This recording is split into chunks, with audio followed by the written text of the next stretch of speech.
भाई जो गुरु वचन पे डट गे, कट गे फंद 84 के, कट गे फंद 84 के, कट गे फंद 84 के। सत साहिब बंदी छोड़ सतगुरु रामपाल जी भगवान की जय हो। जब भी हमारे पूज्य गुरुदेव भगवान हम भक्तों को सत साहिब कहें तो हमने प्रति उत्तर में सत साहिब नहीं बोलना है। हमने अपने परमात्मा का जयकारा लगाना है कि बंदी छोड़ सतगुरु रामपाल जी भगवान की जय हो या परमपिता परमेश्वर सतगुरु रामपाल जी की जय हो। हाँ, यदि हमारा कोई भगत भाई बहन हमें सतसाई बोले तो हम प्रति उत्तर में सतसाई बार बार शीश झुका के बोल सकते हैं। सतगुरुदेव की जय। बंदी छोड़ कबीर साहिब जी की जय। बंदी छोड़ गरीबदास जी महाराज जी की जय। स्वामी राम देवानंद जी गुरु महाराज जी की जय हो। बंदी छोड़ सतगुरु रामपाल जी भगवान की जय हो। क्योंकि ऊपर के 3 जयकारे स्वयं गुरुदेव भगवान ने लगाए और जब गुरुदेव का जयकारा लगाने का समय आया तो गुरुदेव चुप हो जाते हैं। यानी हम भक्तों ने केवल एकमात्र जयकारा अपने गुरुदेव का ही लगाना है, अन्य किसी का जयकारा नहीं लगाना, ना गरीबदास जी का, ना पंडित चिदानंद जी का, ना अन्य किसी प्रकार का। केवल हमने अपने गुरुदेव का ही जयकारा लगाना है। बाकी सारे जयकारे तीनों समय की आरती में या सत्संगों में गुरुदेव भगवान खुद ही लगाते हैं, क्योंकि परमात्मा हमसे पतिव्रता पद की भक्ति करवाना चाहते हैं। और पतिव्रता पद की भक्ति का मतलब होता है केवल अपना एक इष्ट, और वो इष्ट कबीर देव आज हमें पता है हमारे पूज्य गुरुदेव जी के रूप में धरती पे प्रकट हैं। तो जो पतिव्रता आत्मा होती है वो पूजा केवल अपने पति की करेगी, जयकारा केवल अपने पति का लगाएगी। तो हमारे पति परमेश्वर हमारे गुरुदेव हैं, क्योंकि शतलोक की भक्ति में कबीर परमात्मा खुद ही गुरु की, सतगुरु की, तत्वदर्शी संत की भूमिका करते हैं।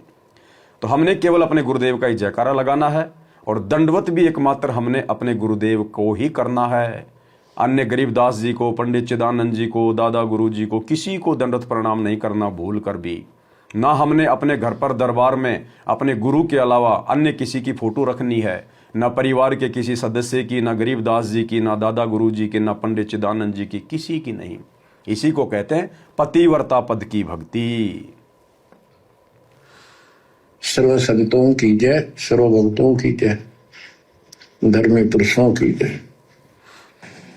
श्री काशी धाम की जय, श्री सुब्राणी धाम की जय, श्री क्रोथा धाम की जय, श्री बरवाड़ा धाम की जय।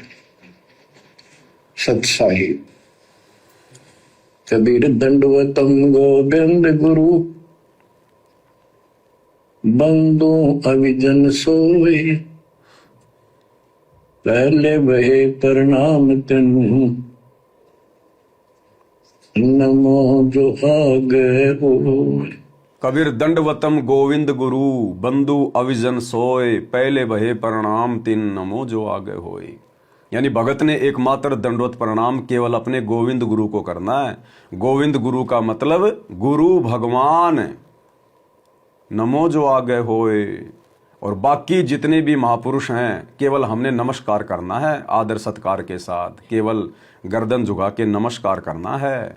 दंडवत केवल अपने गोविंद गुरु को, अपने गुरु भगवान को, अन्य किसी को नहीं। कबीर गुरु को कीजिए दंडवत, कोटि कोटि प्रणाम, और कीट न जाने भृंग को, सतगुरु कर ले आप समान। कबीर गुरु को कीजिए दंडवत, कोटि कोटि प्रणाम, कीट न जाने भृंग को, यो गुरु कर है आप समान।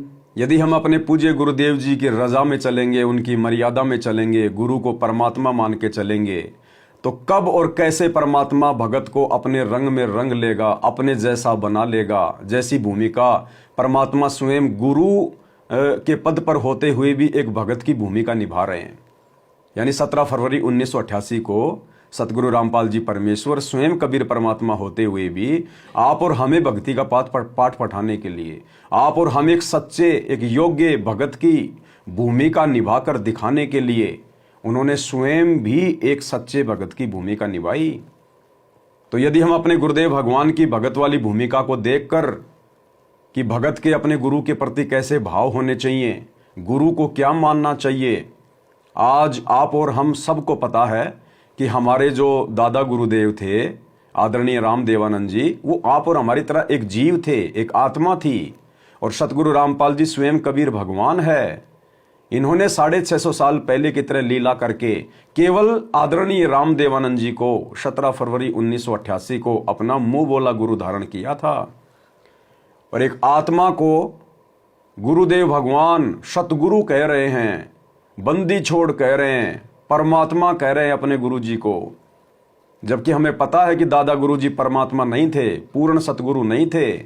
लेकिन आप और हमें भक्ति का पाठ पढ़ाने के लिए गुरुदेव ने ये लीला की, आप और हमारे लिए भगत की भूमिका निभाई कि बच्चों, जब तक तुम अपने गुरु को इस प्रकार से पूर्ण परमात्मा नहीं मानोगे, पूर्ण सतगुरु नहीं मानोगे, एकमात्र बंदी छोड़ कबीर भगवान नहीं मानोगे, तुम कलयुग की पिछली पीढ़ी में मोक्ष प्राप्त नहीं कर सकते।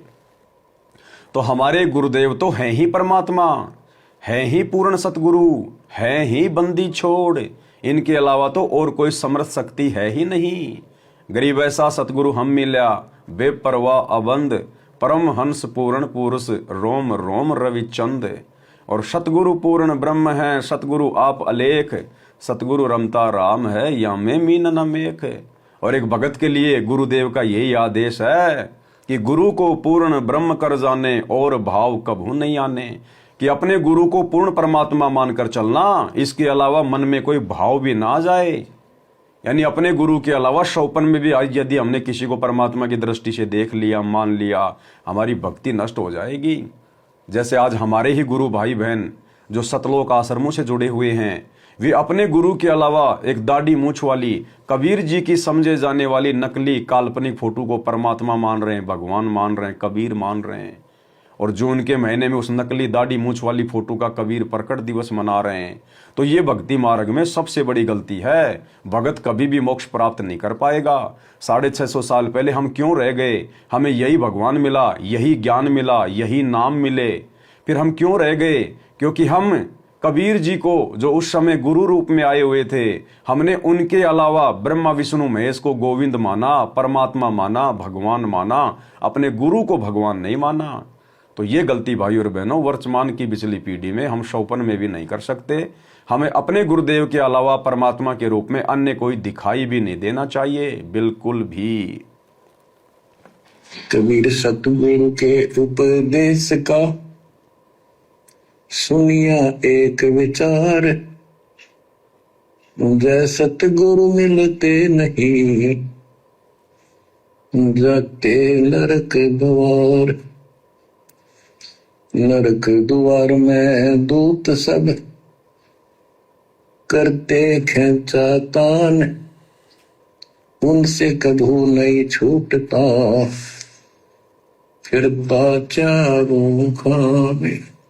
कि हम ऐसे सतगुरु के, पूर्ण ब्रह्म परमात्मा के सतगुरु रामपाल जी परमेश्वर जी के हम क्या गुण गाएं? हम किस जिव्या से उनकी महिमा करें? हमारे पास शब्द नहीं है।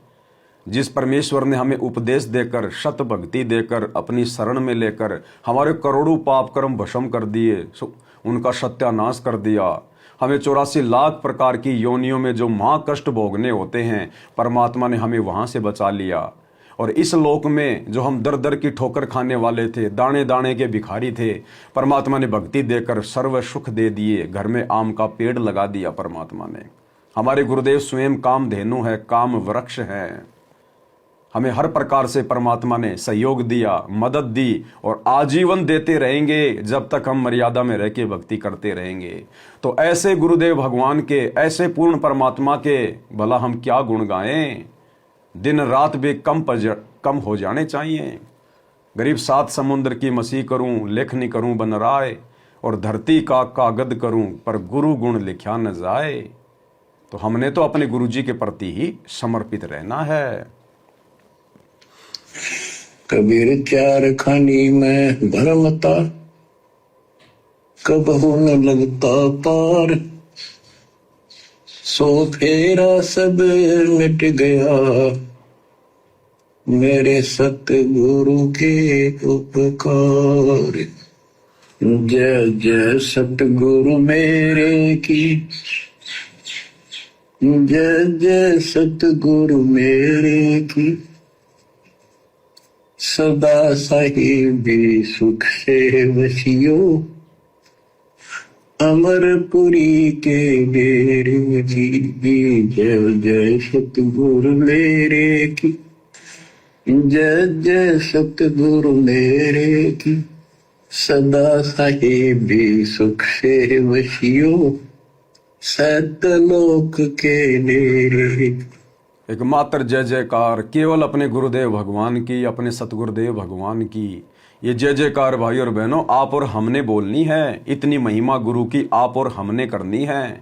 ये तो स्वयं परमात्मा है सतगुरु रामपाल जी। तो केवल आप और हमें ये सब कुछ बातें समझाने के लिए, बताने के लिए कि भक्ति मार्ग में गुरु का सर्वोपरि महत्व होता है, सबसे बढ़कर होता है। सतगुरु तिलक अजप्पा माला।